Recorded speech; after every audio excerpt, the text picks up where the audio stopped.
start the fight, breaking down the walls in the dead of night. I don't come for peace, I come for the storm. Fanboys melt quick when the truth gets warm. Saw content's high, I'm collecting those tears. Just got started, but I'm cutting through fears. I'm not here for brand deals, I'm not for sale. I expose your lies, rip off the veil.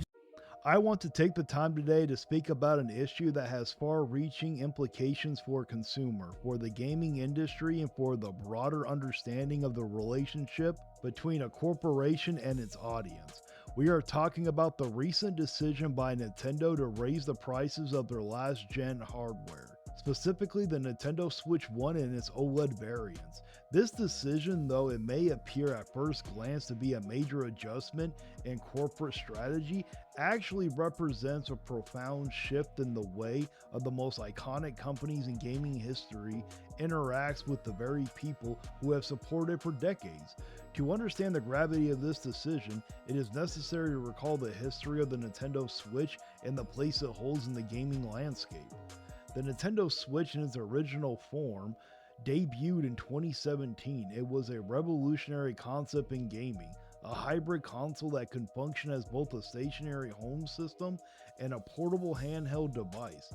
It opened new avenues for game developers, expanded possibilities for gameplay, and redefined how consumers thought about console gaming. Over the past 8 years, this system has become more than a piece of technology. It has become a cultural touchstone. Millions of people have spent countless hours exploring its games, connecting with others, and building communities around its ecosystem. Yet, despite the system's enduring popularity and historical significance, Nintendo has chosen to raise the price of its hardware at a time when conventional industry practices would dictate the opposite. For most consumer electronics, and indeed for gaming consoles across generation, the expectation is simple. As the system ages, the cost to acquire it decreases, hardware depreciates, production's costs diminish, retailers compete to offer customers the most attractive price point. It is the market that balances accessibility with demand, a market that recognizes that technology, no matter how beloved, has a natural life cycle. Nintendo, in contrast, has elected to increase the price of the Switch 1 and the Switch OLED, arguing that market conditions and other economic factors necessitate the adjustment. Yet when one examines the landscape, the claim does not hold. Major retailers including Walmart, Amazon, Best Buy, and GameStop have demonstrated that these price hikes are neither necessary nor reflective of reality. These companies have offered these same systems at lower prices than the official manufacturer's suggested retail price. The disparity is stark. Hardware that Nintendo now lists at $399 or $349 can be obtained through these channels for $299 or less. This is the critical point. It demonstrates that the price of these consoles is not determined by scarcity, by production costs, or by any external economic pressures. It is a choice. Nintendo has decided that the value of these systems, hardware that has existed for nearly a decade, can and should be higher, not because of improvements, not because of new features, not because the market demands it, but because it suits the company's financial objectives. Let us pause to consider the implications of this choice.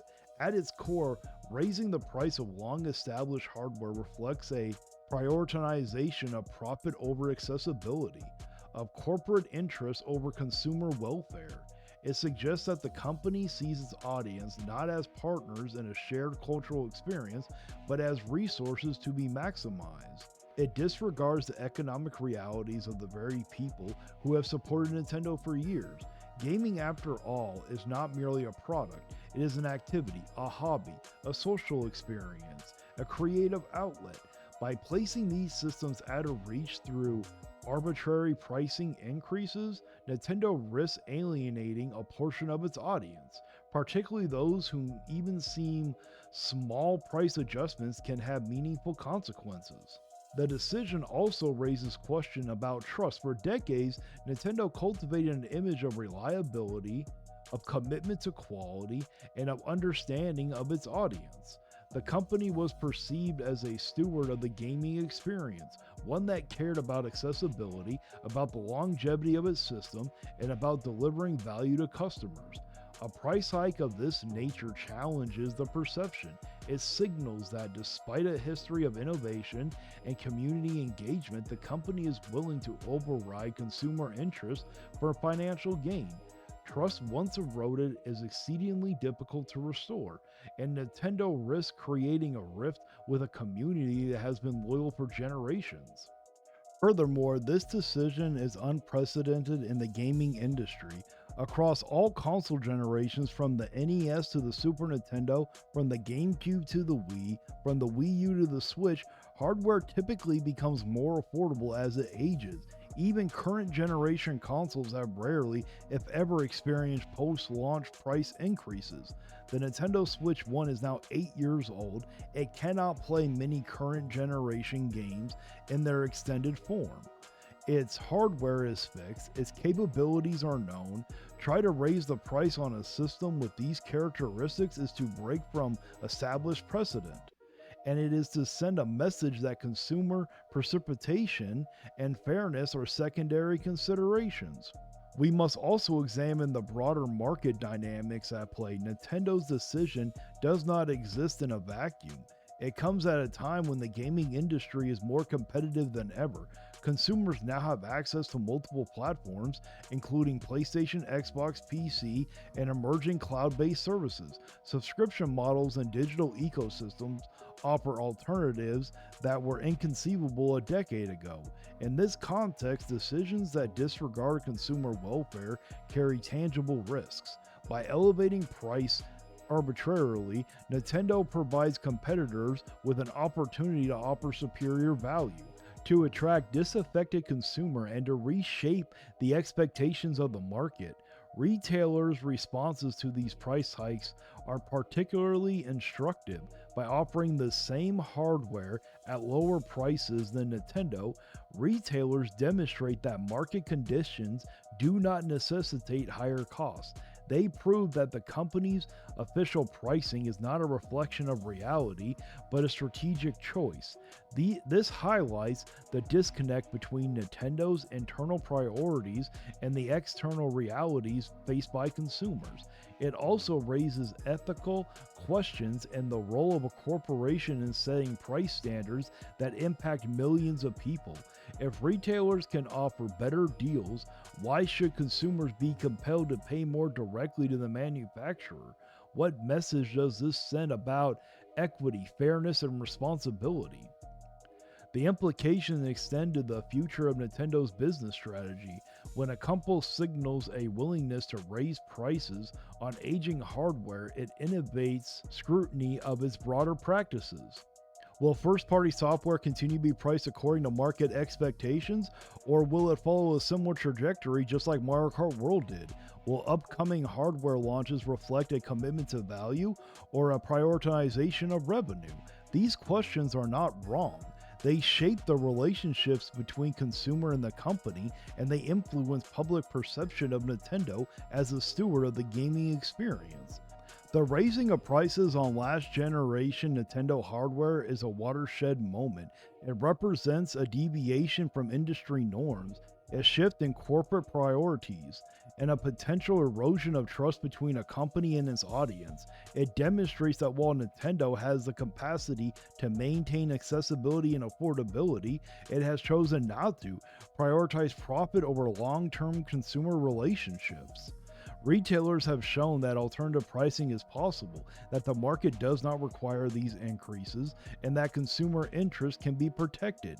The question now is whether Nintendo will listen, adapt, and consider the broader impact of its decision, or whether it will continue to prioritize short-term gains over the integrity of its brand and the well-being of its audience. The story here is not simply about hardware, it's about values. It is about trust. It is about the responsibilities that come with being a dominant player in an industry that shapes cultural creativity and entertainment around the world. Nintendo has built a legacy of innovation, of joy, and of accessibility. Preserving that legacy requires careful thought, ethical consideration, and a commitment to the people who have supported the company through every generation. The decision to raise prices is more than an economic choice, it is a statement about what Nintendo values and how it perceives its consumer. This is a statement that demands attention, reflection, and decision. Consumers, retailers, and industry observers should all consider the implications carefully. The actions taken today will reverberate for years to come, shaping not only Nintendo's reputation, but the broader expectations of fairness, accessibility, and responsibility in the gaming industry. In the end, this is about more than dollars and cents. It is about the principle that guide our interactions with entertainment, culture, and the companies that shape them. It is about ensuring that gaming remains an activity that is inclusive, accessible, and rooted in mutual respect between creators and audiences. The decision made by Nintendo now will determine whether it continues to be a symbol of innovation and goodwill, or whether it becomes a cautionary tale of corporate priorities eclipsing the trust and loyalty of its audience. Unfortunately, many of the Nintendo content creators are focused on engaging in damage control. They are offering excuses for Nintendo's recent price increases, often blaming tariffs as the primary reason for these increases. While it is true that tariffs do play some small role in the cost going up, it is crucial to remember that for the last 8 years, the system has always stayed the same price. The tariffs had nothing to do with it whatsoever, so instead of the system going down over an 8-year period, they kept it the same while making record-breaking profits. Even if the company were to absorb the cost of the tariffs right now, it literally would go from making record-breaking profits to normal level profits.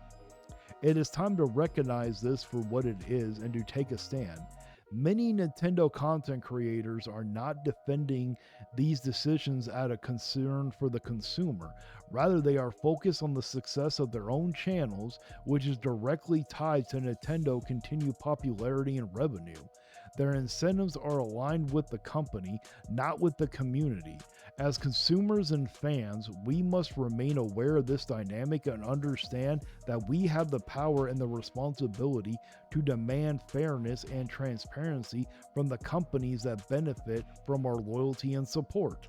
And now it's time to read the members of the channel. We got Koros Objective, Maximilian Pegasus 88, Mad Fox 94, Shade Milkman, Oh No is Justin, Brian Payne, Andy Ritz, Jay Wesby 65, C-Stars Piplup, Astrius Lane, Maximus 2400, and John Molina. Thank you so much for becoming part of the crew. And if you truly enjoy this content, why don't you think about becoming a member? It's only $1 a month. You get special emotes, badges, and you get a shout out at the end of each video until it becomes too long, and then it'll be turned into a credit roll.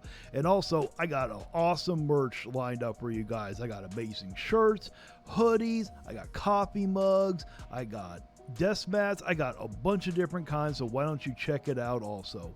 And please like, share, and subscribe. And until next time, guys, stay vigilant. You can cry in the comments, but you won't survive. Like and subscribe if you feel that vibe. We're hot and salty.